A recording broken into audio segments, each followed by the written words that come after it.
প্রশ্ন হলো 2x minus 1/x14, তাহলে x square plus 1/4x square কত?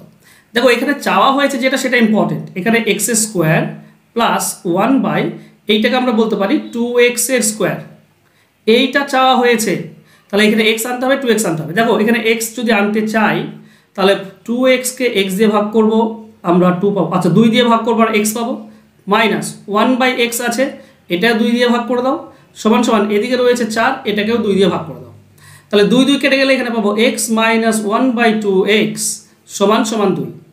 এখান থেকে আমাকে স্কোয়ারটা চেয়েছে, স্কোয়ারের মান কি হবে? এখানে যেটা থাকবে তার স্কোয়ার, মাইনাস থেকে প্লাস মানে প্লাস হবে 2 ইন্টু ab, এই দুটি আলাদা তার জন্য এই দুটি গুণ করতে হয়, x ইন্টু 1/2x, ab গুণ করে দিলাম। তাহলে হবে কি এই 2x কেটে গেলে 1 থাকে, এটা হচ্ছে 4 প্লাস 1, তার মানে হচ্ছে 5। তোমাদের অ্যান্সার হবে 5, অপশন ডি হবে সঠিক উত্তর। ক্লিয়ার?